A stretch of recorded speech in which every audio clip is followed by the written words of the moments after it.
Art of Continuity Filmmaking as a script supervisor. Hi, this is Dawn Gilliam, and one of my students, I'm trying to give you guys a good little background here. One of my students asked a question about setups. She was told from a DP that whenever you change a lens, you go to a new setup or a new slate number, scene number. And I said yes, but there are exceptions to the rules.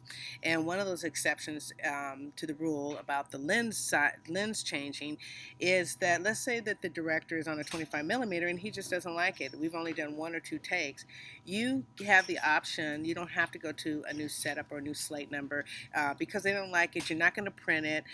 It's really the same exact action, just that they got the lens size wrong. So no, I don't go to the new scene number. I just, in my remarks, tell the editor we're changing lenses.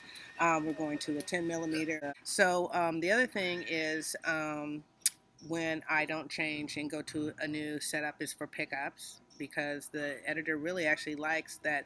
I look at it as like it's an umbrella. We're doing this umbrella. Maybe the umbrella is a kid coming up to the water fountain at a park, and he's getting ready to drink, and then we're going to do a pickup like he's already at the fountain.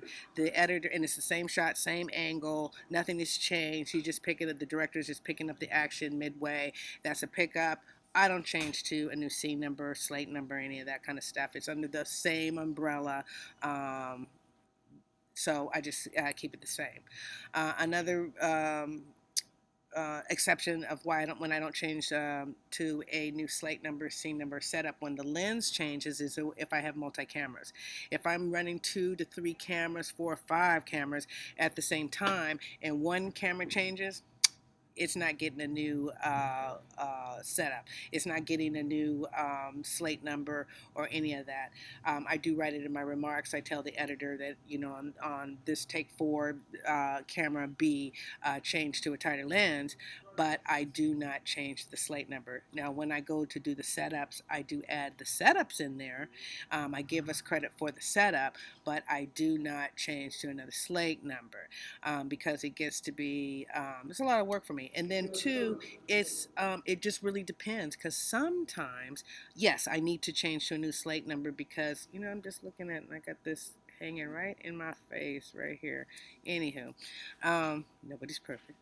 How many script supervisors saw that? How about that? How many would have noticed that and say, excuse me, but you got something there, we need to to start all over.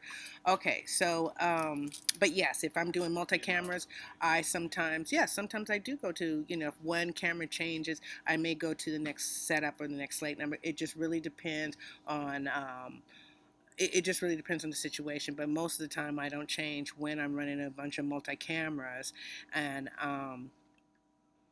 just one camera changes for that particular setup. Okay, well, any other questions, just ask me.